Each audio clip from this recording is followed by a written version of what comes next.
Hi friends, welcome back to Suji's home. ఈరోజు మన వీడియోలో వాంగీ బాత్. ఇది కర్ణాటక స్పెషల్ డిష్ అండి. ఇది బ్రేక్ఫాస్ట్కైనా, డిన్నర్కైనా, లంచ్కైనా చాలా బాగుంటుంది. ఏదైనా స్పెషల్ అకేషన్ అప్పుడు కానీ, లేదంటే అన్నం మిగిలిపోయిందా అయితే వెంటనే చక్కగా చేసేసుకోవచ్చండి వాంగీ బాత్. సో ఇంకా లేట్ చేయకుండా ప్రాసెస్లోకి వెళ్ళిపోదాము. ముందుగా మన ఛానల్ని ఫస్ట్ టైం విజిట్ చేసిన వాళ్ళు కిందనున్న రెడ్ కలర్లో సబ్స్క్రైబ్ బటన్ని ప్రెస్ చేసి పక్కనే ఉన్న బెల్ ఐకాన్ని ట్యాప్ చేసి ఆల్ ఆప్షన్ని ఓకే చేస్తే నేను పెట్టే ప్రతి వీడియో నోటిఫికేషన్ మీకు ముందుగానే వస్తుంది. సో దట్ మీరు మిస్ కాకుండా వీడియోస్ అన్ని చూడొచ్చు. ఫస్ట్లీ రైస్ అయితే కుక్ చేసేసుకొని పక్కన పెట్టేసుకుందాము. సో దీనికి నేను 1 గ్లాస్ ఆఫ్ రైస్ చేస్తున్నాను.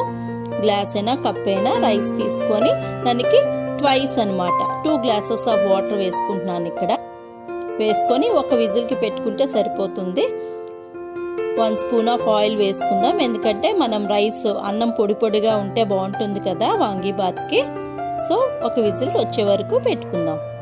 రైస్ కుక్ అయ్యే లోపల మనం వంకాయల్ని కట్ చేసుకుందాం. ఇలాగా పొడుగ్గా గ్రీన్గా ఉండే వంకాయలు అయితే చాలా బాగుంటుంది వాంగీ బాత్కి. ఇలా వాటర్ తీసుకొని బౌల్లో కొంచెం సాల్ట్, పసుపు వేసుకొని వంకాయలన్నిటినీ ఈవెన్గా ఇలా కట్ చేసుకొని వేసుకుందాం. ఇలా వాటర్లో సోక్ చేయడం వల్ల ఏమవుతుందంటే వంకాయలు అనేది బ్లాక్ కలర్లో చేంజ్ అవ్వకుండా ఉంటుందన్నమాట. కడాయి తీసుకుందాం. 2 స్పూన్స్ వరకు ఆయిల్ని యాడ్ చేసుకొని హీట్ అయిన తర్వాత ఒక 10 వరకు ఎండుమిరపకాయలని యాడ్ చేసుకొని ఫ్రై చేసుకుందాం. ఎండుమిరపకాయలు కొంచెం ఫ్రై అయిన తర్వాత 1 స్పూన్ ధనియాలు, 1 స్పూన్ మినప్పప్పు, 1 స్పూన్ శనగపప్పు వేసుకొని లో ఫ్లేమ్లో పెట్టుకొని మంచి అరోమా వచ్చినంత వరకు ఫ్రై చేసుకుందాం. ఇది మసాలా అండి. ఈ మసాలాని మనం యాడ్ చేసుకుంటాం అన్నమాట మన వాంగీ బాత్లో. సో ఫ్రై అయిన తర్వాత నువ్వులు 1 స్పూన్ వరకు నువ్వులు, సెస్మే సీడ్స్ కూడా యాడ్ చేసుకుందాం, ఎందుకంటే వేరంగా ఫ్రై అయిపోతాయి కదా, అందుకే అవి వేగిన తర్వాత నువ్వులను అయితే మనం యాడ్ చేసుకోవాలి. నెక్స్ట్ నువ్వులు కూడా వేగిన తర్వాత 1 స్పూన్ వరకు ఎండు కొబ్బరి లేదన్నా పచ్చి కొబ్బరి అయినా సరే వేసుకొని ఒక 15 to 20 సెకండ్స్ వరకు ఫ్రై చేసుకొని స్టవ్ కట్టేద్దాం. కూల్ అయిన తర్వాత బ్లెండింగ్ జార్లో వేసుకొని ఫైన్ పౌడర్గా చేసుకొని పెట్టుకుందాం. నెక్స్ట్ కడాయి తీసుకొని 3 స్పూన్స్ వరకు ఆయిల్ని యాడ్ చేసుకుందాం. ఆయిల్ హీట్ అయిన తర్వాత 1 స్పూన్ ఆవాలు, మస్టర్డ్ సీడ్స్, 1 స్పూన్ జీలకర్ర, క్యూమిన్ సీడ్స్ వేసి ఫ్రై చేసుకుందాం. అవి స్ప్లెటర్ అయిన తర్వాత 1 స్పూన్ మిరియాలు, పెప్పర్ కార్న్ కూడా యాడ్ చేసుకొని ఫ్రై చేసుకుందాం.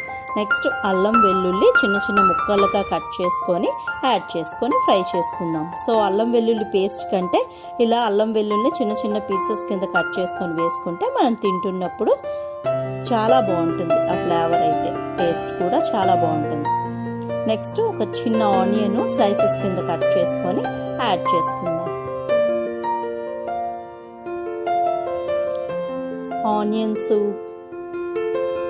నెక్స్ట్ గార్లిక్ కూడా స్కిప్ చేసి, మనం కార్తీక మాసం అలాంటప్పుడు వేసుకోం కదండి, అలాంటప్పుడు ఈ 2 స్కిప్ చేసుకొని చేసుకున్నా కూడా చాలా బాగుంటుంది టేస్ట్. నెక్స్ట్ ఒక 2 మిరపకాయలు ఇలా స్లిట్స్ లా కట్ చేసుకొని యాడ్ చేసుకొని ఫ్రై చేసుకుందాం.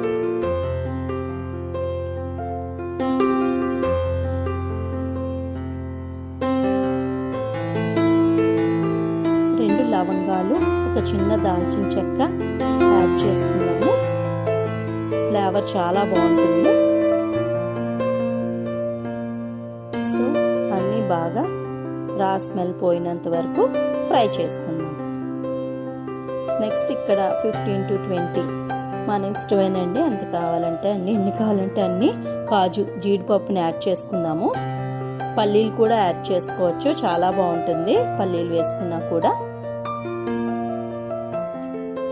నెక్స్ట్ 1/4 స్పూన్ పసుపు, హల్దీని యాడ్ చేసుకొని ఫ్రై చేసుకుందాం.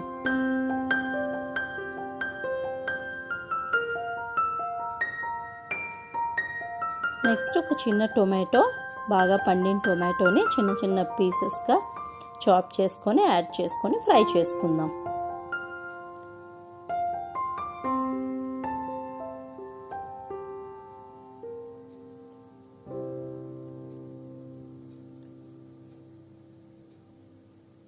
టొమాటో కొంచెం సాఫ్ట్ అయిపోయిన తర్వాత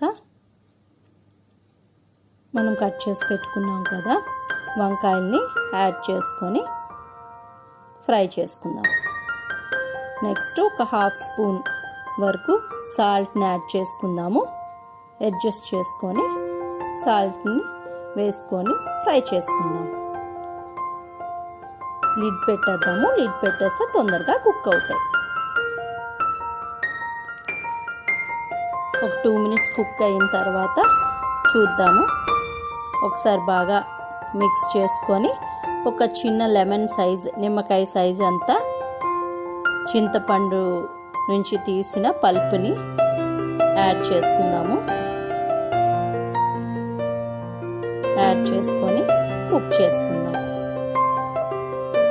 సో ఈ ట్యాంగీ ఫ్లేవర్ చాలా బాగుంటుంది. నెక్స్ట్ 1 స్పూన్ వరకు బెల్లం వేస్తే చాలా బాగుంటుందండి టేస్ట్. చింతపండు వేసాం కదా, వేసుకొని బాగా మిక్స్ చేసుకుందాం.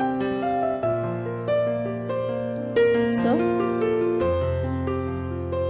ముందుగా మనం కుక్ చేసి పెట్టుకున్నాం కదా ఆ రైస్ని యాడ్ చేసుకుందాం. యాడ్ చేసుకొని బాగా మిక్స్ చేసుకుందాం. నెక్స్ట్ మనం ముందుగా ప్రిపేర్ చేసి పెట్టుకున్నాం కదా మసాలా పౌడర్ని కూడా యాడ్ చేసుకొని మొత్తం రైస్ అంతటిని పట్టేటట్టు బాగా మిక్స్ చేసుకుందాం. మిక్స్ చేసుకొని సాల్ట్ చూసుకొని అడ్జస్ట్ చేసుకోవాలి. సో ఎంతో డెలిషియస్ టేస్టీ వాంగీబాత్ అయితే రెడీ అయిపోయింది. ఫ్రెష్ కొత్తిమీరతో గార్నిష్ చేసుకొని సర్వ్ చేసుకోవడమే.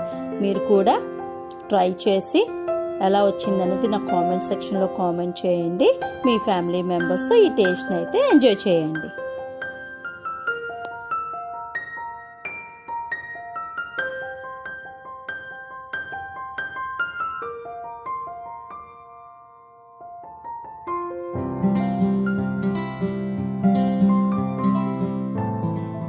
మరో మంచి వీడియోతో మళ్ళీ కలుద్దాం. Thanks for watching. Bye. Take care.